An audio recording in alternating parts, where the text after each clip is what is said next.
Hello and welcome to another segment of the Real Mike Pittman Podcast. I'm your host, Mike Pittman, and tonight I had a topic that came across me actually earlier today, and I thought I'd do a short podcast on it to be able to talk about it. It's something that's very prevalent in our society. Some people believe it exists. Some don't believe that it exists. There's evidence to show that it does exist. And that is the topic of, does pretty privilege exist? Now, I can give you some stories, some personal stories, I guess, related to myself personally, growing up uh, from a pretty privileged standpoint. I grew up in St. Louis and in the projects and public housing. And one of the things growing up was a big thing back then for me that I had to deal with. I was a little dark skinned kid. So people made fun of me being dark skinned. And that was something that, I dealt with in my childhood, even as I got older and, went to high school, that you would always get taunted because, you were darker skinned. And this was something that was very prevalent in the Black community because there was this thing about being light skinned, if you will, even to the effect that it was always a saying, which is still probably prevalent today in some circles, where it says, if you're white, you're all right. If you're brown, you can stick around. If you're yellow, you're mellow. But if you're black, get back. And I've heard that all the time. I've heard a lot of grown-ups say it. I heard a lot of some family members say it. They used to tease me about being dark-skinned, but I overcame it psychologically. Did it affect me as a child? Yeah, it did. Uh, did it lower my self-esteem? Did I think less of myself at times? I did when I was much younger. But as I got older and became more mature and basically loved myself and believed that I was somebody, because God don't make no junk. So I believe that within myself. So having said that, society has norms that they put on in terms of, are you good looking? And there are a lot of examples out there to prove it. I even have a list of them. I'm just going to kind of run down and talk about this evening in terms of how it does exist. I mean, all you have to do is look on television, talk show, movie stars, commercials. There's always people with nice figures, nice hair, light skin, at least from the Black community, and then white too. You never very seldom see a lot of overweight uh, people that are in commercials or TV shows or whatever. It's always this look of beauty that people feel that's so important. And people do get favors as a result of that. I think of the days back years ago, when I used to go out to what they call the club, and you walk up to the club and, there'd be a line of people out there waiting, and you'd have the bouncer there and they'd have a line of people. But it seems like the people that are always good looking, they always got let in. Be it women, most of the time it was the women that they let in to what quote unquote, the gorgeous looking women. And I want to say something too, when you start talking about, what's good looking, I always say that beauty is in the eye of the beholder. Some people, women, they might like chunky men, tall men, short men.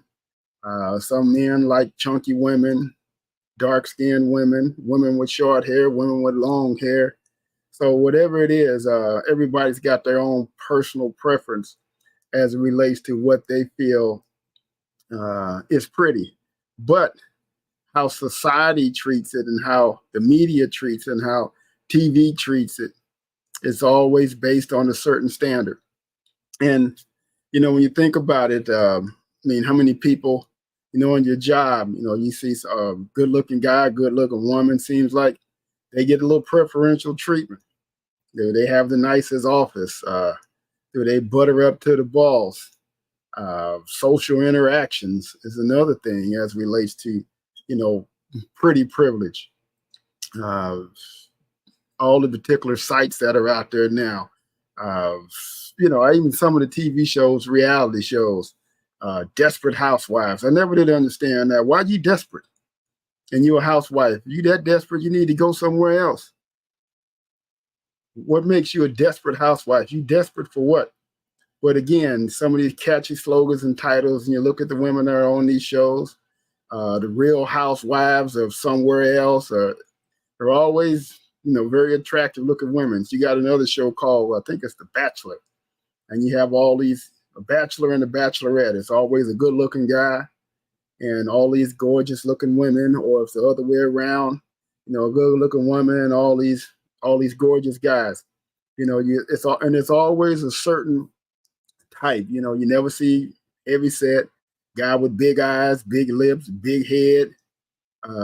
Anything that society would deem is not attractive, and unfortunately, that's very prevalent in our society. That we look upon those things, and and it affects people too. It affects your people. Technically from a self-esteem standpoint, that some people think that they're ugly based on what society says that you're ugly, and you can get beat down from that way. I know guys that are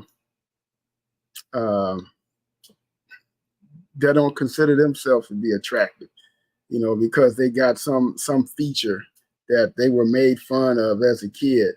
I know a lady that I worked with some years ago, and she had buck teeth. And as a kid, and she says she got teased all the time. They call her Bucky Beaver and all this other stuff. And she's a nice looking young lady too. But the mere fact that she had these buck teeth was something that affected her. And all the way basically up until she was an adult, and she still was conscientious of it. So another thing where I know for a fact, and I've heard it, it seems like this happens more with women traffic stops.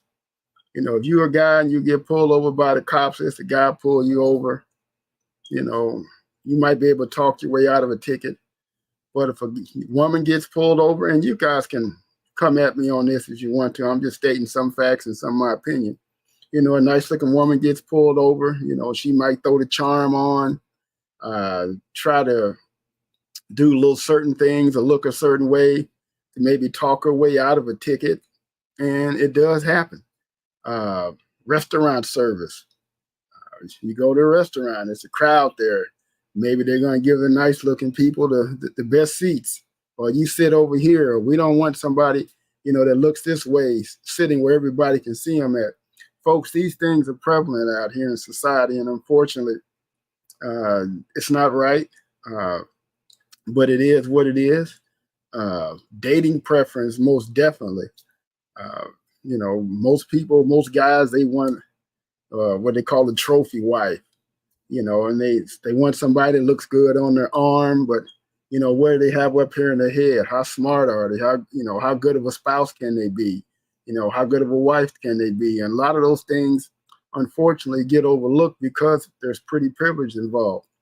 And then I saw something even today on a social media site where someone had asked the question, if your spouse or significant other stops going to the gym and gets out of shape, would you keep them, or are you there? I was so surprised at the number of people that said that they would leave. Now, I always thought that when you got married, it was for better, for worse, or for richer, or for poor. But it didn't say anything in there about if you got fat, if you got overweight. And this is probably even more so with women, especially once they start having children. They have 2 or 3 kids, and they don't have the time to get to the gym, and they get helping the kids with their homework, especially if they're a stay-at-home mom, or even if they're not a stay-at-home mom. Some of the duties that women have, unfortunately, prohibit them a lot of times from being able to do the things that they used to do, and to be able to go to the gym, work out, to eat right, it is very tough, more so on women. So when I think about that, I'm like, well, is that fair? Why would you leave a spouse, for something like that? Hey, Kay, how you doing? Why would you leave a spouse for something like that? It doesn't make any sense to me at all. But again, this is society that we living in.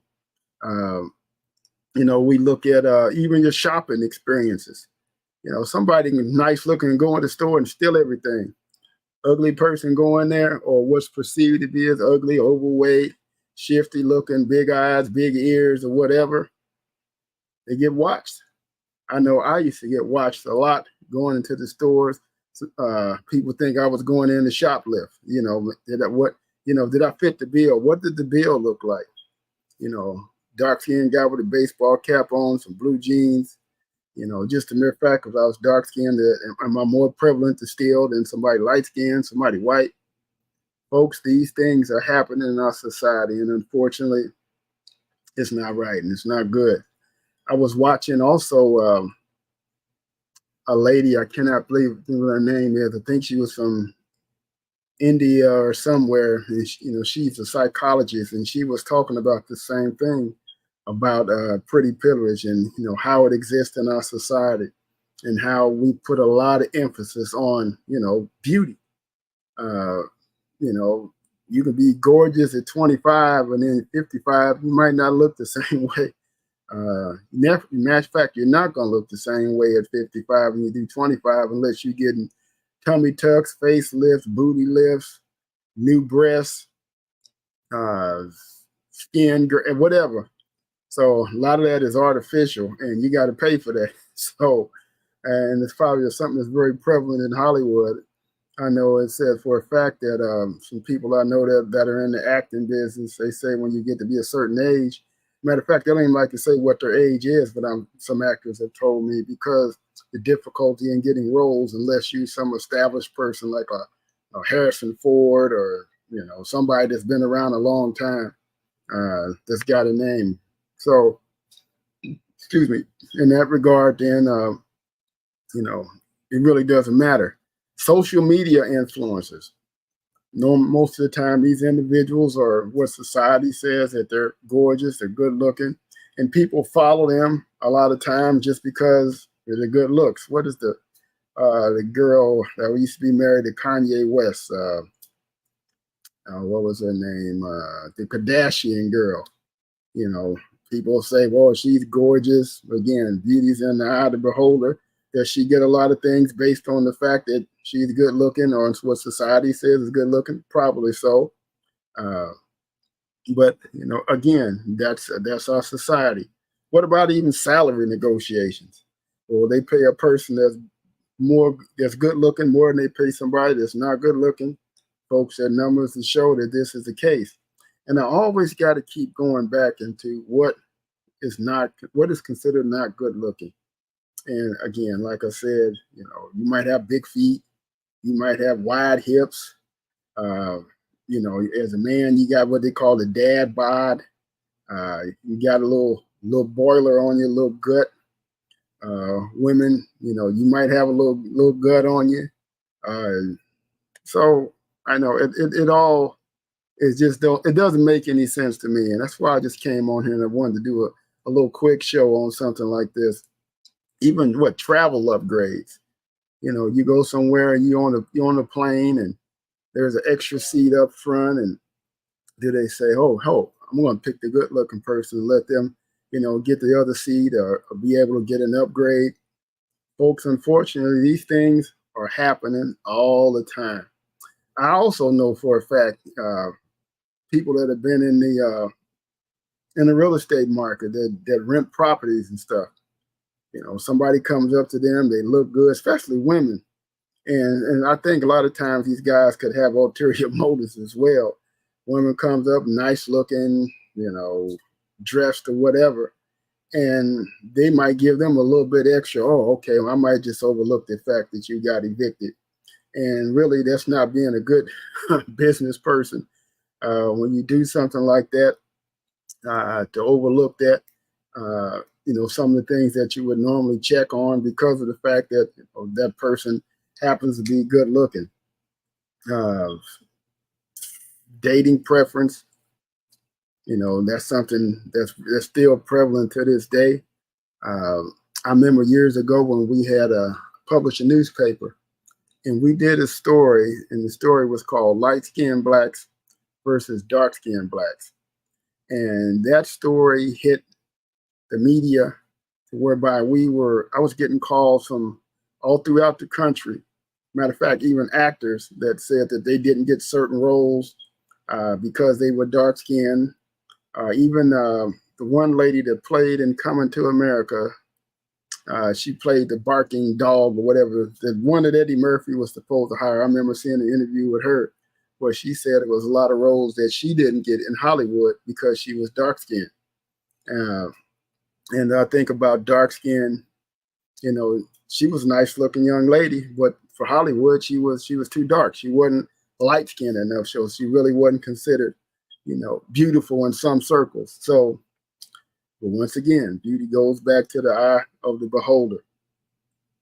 Oh boy, classroom dynamics. Now, this is something even in school, growing up, grade school, high school, the nice-looking kids seemed like the teachers could possibly favor them a lot of times. The kids that weren't considered attractive, dumpy looking, droopy looking, might not have dressed the best, they got treated differently by the teacher as well as the other students that were in the class. So, it was basically something that kids, that you deal with this stuff. And then as you get older, depending on how you're able to shake it, you might have to deal with this thing the rest of your life. Somebody calling you fat boy, fat girl, big head, big eyes, big ears, fat neck, two chins, big nose, cockeyed. My son used to call me people with the big old eyebrows. I guess when he was in high school with somebody, they used to call him the unibrow. Big old eyebrows, real bushy looking, look like got more eyebrows than they do hair on their head. Shopping experiences. Again, like I talked about that, you're more apt to get watched if you're not as attractive than you are attractive going into a store. And folks, it's just the nature of the beast in this country that we live in this society that we live in. And is it global? Is it or is it not? I'm not real familiar with some other nationalities in terms of what they consider to be attractive. You could be from India, Pakistan, Hispanic, and I'm sure, and I know for a fact too, even from a Hispanic standpoint, years ago when I played in the St. Louis Cardinal organization, and we had Latin players, and there were light-skinned Latin players, and there were dark-skinned Latin players, and it seemed like there was even a rift between those two in terms of the light-skinned Latin players and the dark-skinned Latin players and what they considered to be beauty and what they considered to be, if you will, ugly. And sometimes it's, there's certain things that you can do to make yourself more attractive. And the first thing I always think of is weight. How many times have you seen people that have been so far overweight and they figured out they get their life together, they would lose 150, 200 pounds or whatever it might be. And next thing you know, they the best thing since sliced bread, and that's interesting. I see a comment on here. It says they call this one lady big-lipped in school now, especially white women want lips bigger than hers. And that is true, So society has grasped on to some things that people thought weren't ugly in one point, but now is vogue because people get, I guess, was it Botox, I guess is what it is, but they shoot it in your face or whatever, and they make women's lips look so much wider. And this is normally something that, Black people, they say they have bigger lips. White people lips are smaller. Most Black women, I don't say most Black women, they might have bigger hips or bigger rear ends. And now you got people getting booty injections that make their butts look bigger because society says this is the way you should look. in in what I call Hollyweird. Hollyweird. You look at the what does they call them, or the Academy Awards. You look at the people in the Academy Awards, and I say a shout out to some of the actresses and actors and entertainers that don't let that bother them, and they define themselves. This is one singer, female singer. I think her name is it Lizzo, I believe her name is, and she's kind of a heavy set young lady, but she plays it all the way to the max, and she doesn't let what they say limit her and how she feels or how she acts. And I'm not a fan of hers, but I do see some of the things that are out there that they talk about. So it's something else too. When you think about that, what society says is pretty.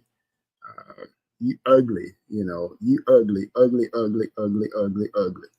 And kids can be, again, the meanest people, and not that they really realize what they're doing. I know people that said they went back and apologized to different kids, whatever, that when they were growing up, that they were making fun of them, and they see them years later at a high school reunion, and they apologize. They say, man, I know I was riding you because you had them great big old eyes, and I would talk about you and make you feel ashamed and make you feel like, oh my goodness, you just want to go crawl in the hole. And I remember back whenever I was in high school in St. Louis, I went to McKinley High School, and there was this girl that I liked in high school. I'm not going to say her name, but I liked this girl in high school. And I remember one time walking out of the classroom, and I was walking beside her, and I kind of put my arm around her, and there was a girl behind her. She made a statement. She said, girl, you better stay away from them black ones. Man, I felt about that tall, and everybody started laughing. I felt like I was the butt end of the joke, and I really wanted to lash out, but I didn't. But I just felt about that tall, and with everybody laughing at you, and I never will forget that moment. It was something else, I never did date the girl or anything, and she didn't even know that I liked her. But it's kind of like, man, that I wouldn't have had a chance, because one, they probably made her feel bad, and then two, I know I felt bad at the time as well. So, it's all these things go into play in terms of what we look at as society as to pretty, and it plays a whole lot. No matter wherever you go, even when you go to some businesses or whatever, they always put the attractive women out front. One that the greet is kind of like, it's a perception thing. We want our company, we want people to sit out front to look nice and to be pretty. And more often than not, and most of the times, it's women that are receptionists. It might be at these particular businesses and whatever, and they want to give the appearance that, we got a lot of nice looking people in here, or we're going to put our best foot forward. So as you get older, especially as you get older, these things, do they still matter to some people? I guess that's the question I would ask those that are out there that are watching the show, that want to comment on it. There have been some comments on it where people talk about it, and it's still prevalent even to this day, to whereby we as a society just put too much emphasis on it. And, what are the mental effects that this has on people, or even how they raise their kids? People get bullied, or you hear about people getting bullied all the time.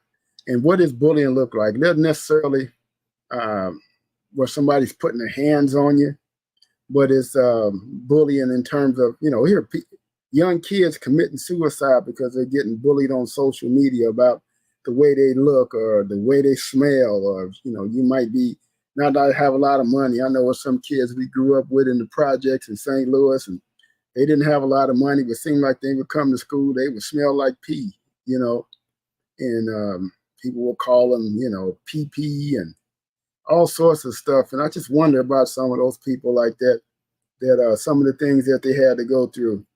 And I remember specifically when I was in the 7th grade, there was this one girl in class. She was a real light-skinned girl, and she caught it all the time because people were jealous of her. She was a nice-looking girl, and I believe her name was Holly Mosey. Holly Mosey, if you out there somewhere, you went through a lot in the 7th grade.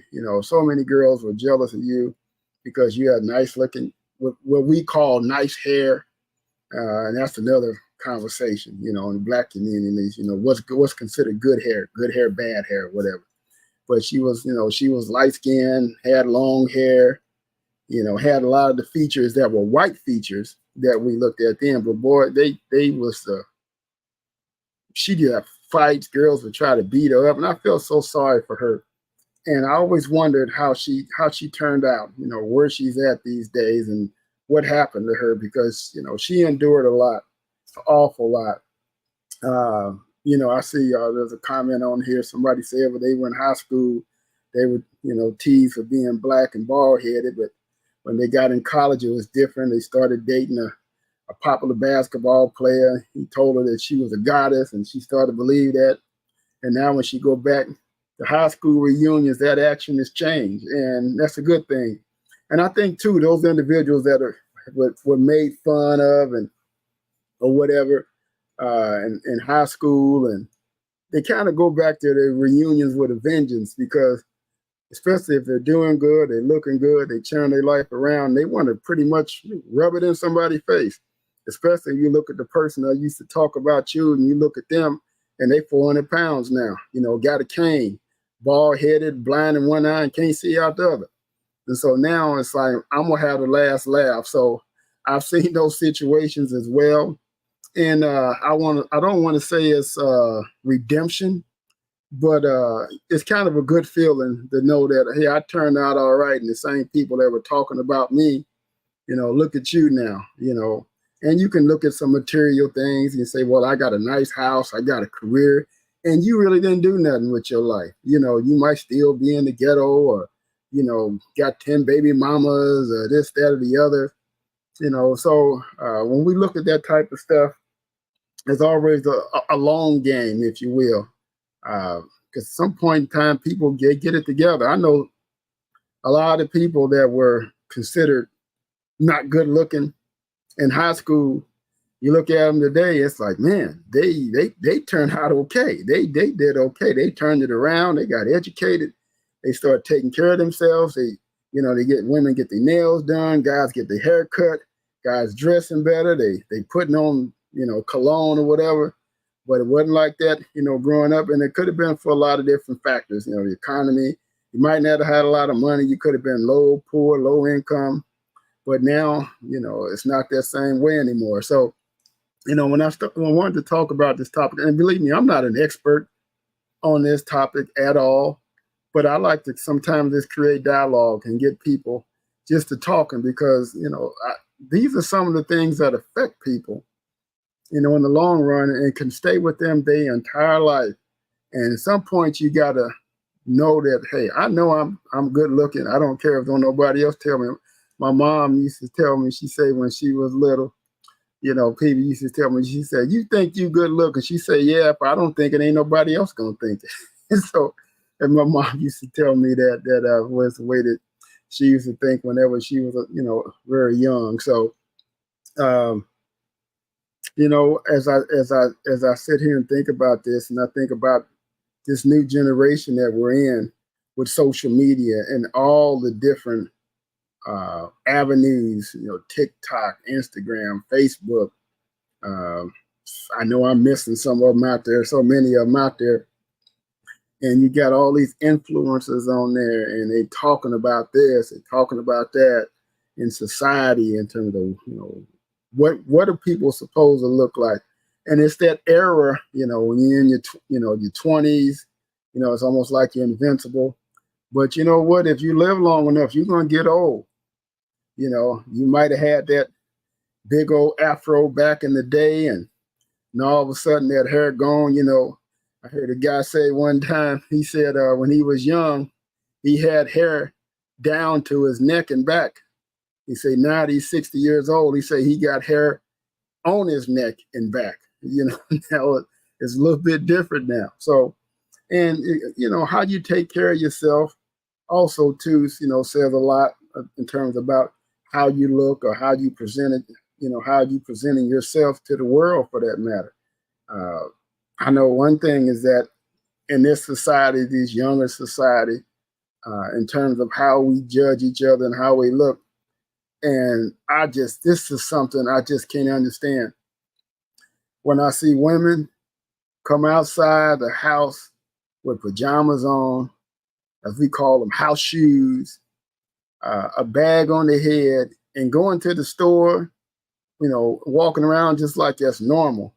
I remember back in the day, you didn't even want to put your underwear outside on the line to dry, let alone look the way we look now, and the guys too, I know we're in a different generation, with guys wearing their pants down on their behind and, things of that nature. Is that attractive? Well, again, we're in a different era now. I'm in my 60s, but what did I do when I was in my 20s? Well, I'm not doing the same thing in my 60s as I was doing when I was in my 20s, that's for sure. And hopefully most people don't do that either. You're not trying to dress like you're 20 years old. You dress like you're 60 years old because you're not 20. I don't care how many facelifts or how much surgery you get. Folks, it ain't happening. You can't beat Father Time. Can you slow the clock down? Maybe a little bit, but at the end of the day, Father Time's going to catch up with you. So I was just looking at some of the other comments on here too. Yeah, a friend of mine, Margaret, says, kids are so mean and cruel, but we got to build our kids' self-esteem, she says, and even help them tap into the 5 pillars of emotional intelligence skills. And I'm not familiar with what that is, but it sounds really good, Margaret, that something that we can help our kids, to build self-esteem in them. I always told my kids when they were little is that, you are somebody. I think Jesse Jackson used to always say, I am somebody, and we are, we are somebody. And I always said, we are somebody because God didn't make no junk. And he put all of us on this earth and he instilled something in all of us. We all have gifts that we've been blessed with. And the gift is without repentance. Even if you don't use that gift stays with you the rest of your life. You can be a good artist, but never use the gift, but the gift, you still have it. So it's what you do with that gift and what you do with that talent that you can use to go out and help other people, to get the best out of themselves. A lot of people that are good motivational speakers, if you look at their childhoods, whatever, they had something that was traumatic in their childhood that they were able to overcome, and now they're able to actually put that, speak about it and make money about it, because what they're doing, they're not ashamed to tell their story. And there's so many people out here that go through things such as this, and they're afraid to talk about it. But you get some people that'll come out and they'll talk about it. Next thing you know, they're bestsellers or writing books. They're sought after speakers because, one, they own whatever it is that, that they were afraid of or got taunted with, coming up. I know people, you might have a mole on their face in a certain way, and they might have a self-esteem about it. It's like, man, I got a mole right here, or, I got, I knew a guy,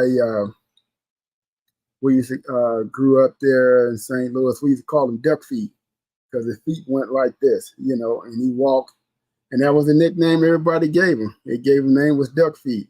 Had another guy, he had a big old long head. We used to call him Long because his head was long. I mean, kids can be cruel. And unfortunately, some of them same names, even today, those people are known by those names. And sometimes they're fine with it. It's almost like a trademark for them at that point that, it was something that they were known for. And because your head gonna always be long, your neck might always be long. Your ears, unless you're getting some sort of plastic surgery, your ears are always going to be big if you got them big ears. Had one guy grew up with his ears are so big, we used to say he looked like a Volkswagen with the doors open because his ears was just so huge and so big. I mean, much bigger And I know he got made fun of all the time. And always wonder whatever happened to him. And don't you out there wonder about people that got made fun of because of the way they looked and that you haven't seen them again? Or always wondered, man, how did they turn out? What happened with them? Did they turn out all right? And so when I see people like that, years later, it's kind of like it's redemption for them to know that, hey, I did turn out okay, in spite of all of the taunting and people telling me I wasn't pretty. There was another girl I grew up with in the projects. Her name, she wound up being a model too. But when she got made fun of,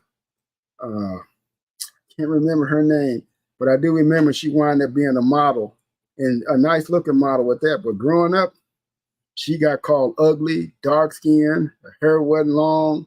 She didn't meet the criteria of what was considered pretty.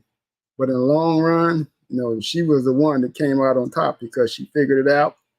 And I don't know if she grew some hair or whatever, but I know she wound up being a model, was very gorgeous and very attractive. So, how you are is not always where you're going to end up. And if you're able to overcome those taunts and to move forward in this society that, places such an emphasis on you looking a certain way, I think you can really make a lot of hay, if you will. And especially if you've been taunted and you went through a lot of that stuff as a kid, you're the prime person now to talk to some younger kids, that might be going through this, this pretty crisis, if you will. I don't look good enough, and I don't look the way this person looks, and I feel sorry for some of these kids nowadays because of the fact, they played into what society says that they're supposed to look like, and parents is so important to instill in your kids, no matter what they look like, that they are beautiful. Tell them that they're beautiful every day and that they're good looking. My mom used to tell me that, but man, I still felt bad because I was this dark skinned little kid and, got made fun of.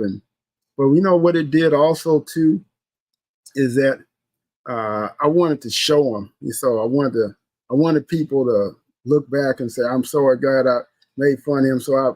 But I was good. I made myself a good baseball player by working hard and being out there. Now I became popular because now I'm playing with the Cardinals and all of a sudden I'm popular now, but I wasn't that popular, coming up. So certain things that you can do where you can get the last laugh. Well, Margaret says there's a book out by Daniel Goleman, which talks about emotional intelligence skills tapped into self-worth management, self-esteem, and self-awareness. So it's a book out there by Daniel Goleman.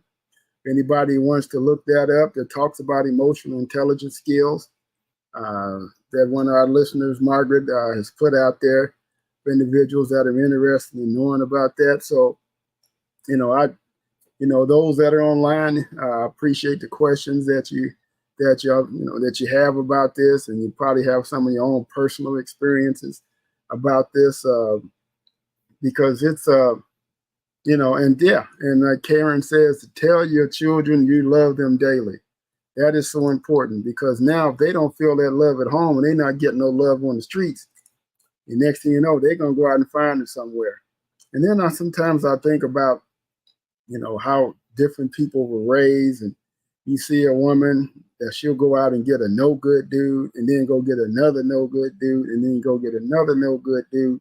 It's like, why do you keep picking all these losers? Because, they might have had some self-esteem problems. Nobody ever told her that she was pretty, that she was good looking. They didn't have a father around. And folks, these things can follow you throughout life if you let it and if you don't get set free of it. So I would urge you all, somebody like that, be a mentor to them. Don't be afraid to tell your story in terms of what you had to go through and what you had to endure, and that you turned out all right in spite of society saying that you ugly or you don't look a certain way that people say that you should look. Job opportunities. I'm just going to run down the list here. What I had initially put together in terms of how pretty privilege plays a role in job opportunities, salary negotiation, social media influences, social interactions, shopping experiences, traffic stops, travel upgrades, classroom dynamics, housing applications, restaurant services, academic favoritism, event VIP treatment, dating preferences, online dating matches, global perception, and that's just a few. There's a whole lot of other ones out here. A whole lot of other ones out here that, well, I believe that pretty privilege plays a role. And I believe once we get past this as a society and don't let the media define to us, what's good looking or what's attractive, because more often than not is dealing with facial features or body features, but not what's on the inside of a person in terms of the personality, their ability to make others laugh, the ability to feel comfortable around other people. These are all what I consider to be pretty qualities as well. But a lot of times people never even get that far with a person because they cut them off because they say, oh man, they don't look that good. They don't. But if you get to know them, you say, man, there are a lot of things that are pretty about this person that don't even deal, with looks. Now, having said that too, I know there needs to be a thing about compatibility. How compatible are you with somebody else? Years ago in the Black community, it was a bag test in terms of determine if you got in certain places or you could pass. They take a bag, and if your skin was lighter than that bag or the same color, you could move on or go to the next level or, do certain things that other Blacks couldn't do because, they didn't pass the bag test. And there were a lot of Blacks that were passing, because, the whole thing was society, the way they looked upon it, everything bad was Black and everything good was white. You get blackballed, blacklisted. The boogeyman was Black. He came out of the Black. You got devil's food cake, which, you got every. So I mean, again, folks, this thing goes back years and years and years as to how society has deemed, what's good looking and what they consider to be not good looking. So I know I've talked for a little bit on this. I didn't want to spend a whole lot of time on it, but I just wanted to get it out there, to get the conversation going, get people think about it, that if they aren't in the position to help somebody that's struggling with an issue such as this, that there's pretty privilege, and then some might argue that there is no pretty privilege, that they get treated differently in a different way because they are good looking. And there's a certain amount of truth to that because there's some jealousy things that involve. But overall, I think that if you had to pick one, I'd say they're going to have more privileges being what society says is good looking than they will having being not good looking. And I think those individuals that are, good looking to go through things, it's probably dealing more so with jealousy because you might be around a lot of people that might not feel they're good looking themselves and they feel intimidated when a person like that comes around because they're going to get all the preferential treatment because it's perceived that they're good looking.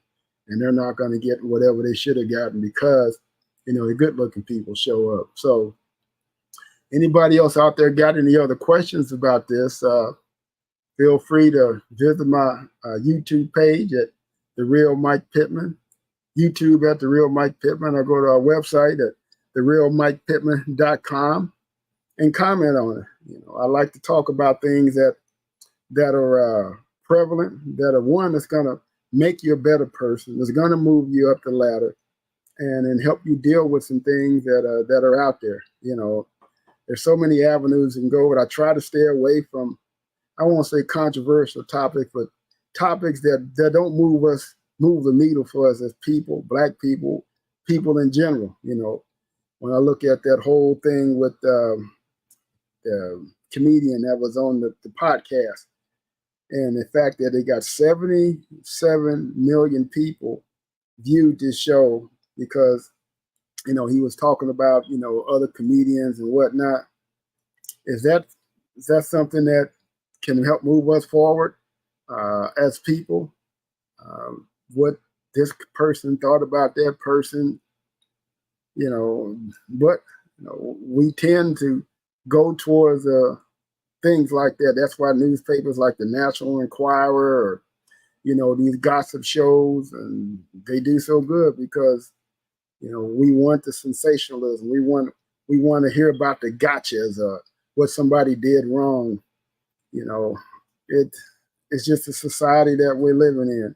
And now with the advent of the internet, one click of a button, you're all the way around the world. I saw something just this afternoon, and I didn't catch it all, but apparently there's a guy that goes around the restaurants, black guy, and he'll tip really big. And once he comes to your spot, it's kind of like the golden hand has touched you and your business increases. Apparently, he gave a $4,000 tip and gave directions on how this tip should be dispersed to this lady. And apparently she got the money and said, I ain't giving nobody nothing. And went online and was ranting and raving about it. And man, it's one of the hottest topics out there. I didn't really delve into it. I just kind of looked at it and say, my goodness, this is something that we spend a lot of our time on. And I'm probably more critical too, especially when I look at the issues that are prevalent in the Black community. We got teenage pregnancy, we got drugs, we got kids with guns, we got murders, we got not even talk about the income gap. So those are the issues that I feel are important, specifically as it relates to Black people, but also in terms of issues that our society faces on a daily basis that will make us better persons, will make us better people that we should focus on. Again, that's just me. I know I might go against the norm or go against what society says, but I'm not a follower. I'm not a follower. Do I consider myself to be a leader? Not necessarily, but what I figure a true leader is, it's easy to get 1,000 people and then go jump in the front of the line, but it's a lot harder to jump in the front of the line when you don't have 1,000 people behind you. That's true leadership, because you got individuals that are willing to risk it all and put it on the line, and they don't care who's with them, who's not with them. And one of the persons that I truly admire even to this day was Muhammad Ali. Was a person that put it all on the line when he didn't have to, risk his career and everything else and stood up for something he believed in. And in the end, he came out okay. But at the time, it wasn't popular to do what he did. So having said that, I wanted to thank you all for tuning in this evening on a Sunday evening to watch the Real Mike Pittman podcast on the issue that we're talking about, have talked about and discussed a little bit. Does pretty privilege exist? And if you go out there and you Google this topic, you'll see there's a lot of information out there as relates to pretty privilege, YouTube videos, Instagram, papers that have been written. So this is a topic that I believe is worth discussion, because in the long range, especially as it relates to young people and how they navigate their way through life, it could affect them in a negative sense. And, we want our people to start off with a good foot, letting them feel good about themselves. But hug your kids, tell them you love them, tell them they're special, and tell them they're beautiful. So having said that, I am going to sign off on this Sunday evening. And I want you to make sure you watch the show tomorrow. We're going to have Karen Johnson. She's the COO of the new Homer G. Phillips Hospital in St. Louis, hospital that's just recently opened up amidst some controversy. Those individuals that are familiar with the Homer G. Phillips Hospital, there used to be a Homer G. Phillips Hospital in St. Louis. It was a hospital where back in the 40s and 50s, where pretty much half of all the Black doctors in the United States trained there to become doctors, because they couldn't go to white institutions and train. So, it shut down in the late 70s and, stayed closed. And now one of the developers down there that's built this hospital, and they renamed it Homer G. Phillips Hospital. And there are a lot of people in the Black community that feel offended that they named this hospital Homer G. Phillips Hospital. I don't feel that way. First of all, a lot of young people don't even know who Homer G. Phillips was. And the mere fact that you got a hospital that's been built in North St. Louis, for those of you familiar with St. Louis, in North St. Louis, that has his name on it to pay homage to him, because some people say, well, it's too small. Well, you got to start somewhere. And this is my opinion. You might not agree with me, but it's like I don't agree with those critics that say that they shouldn't have it. So anyway, having said that, that's what's going to be on our show tomorrow night at 8 o'clock. So tune in and watch it. And got any questions, hit me up. Send me an email at therealmikepittman@gmail.com, or go to our website at therealmikepittman.com, or go to our YouTube channel at YouTube at The Real Mike Pittman. So I'm going to sign off and say thanks for watching. Those of you that came on the show and listened to what we talked about this topic, you could hear this show again. It's recorded, and you can go to my YouTube channel and look at it and even comment again. So we want you to be better people. I want us to be better as a people, as Black people. And people watching the show, if any white people watching the show, believe me, I am not just against white people, but I know that our people really need a lot of help. And I just want us to do better as a people, because we can do better as a people. And I believe that once we're able to work together and do things, we can pull ourselves out of this hole that we dug for ourselves. And it's going to take a lot of work, hard work to do it, but I believe we can do it. So having said that, I'm going to sign off and thank you for watching another episode of the Real Mike Pittman Podcast. And I'm your host, Mike Pittman, saying so long and bye-bye, and we'll see you later.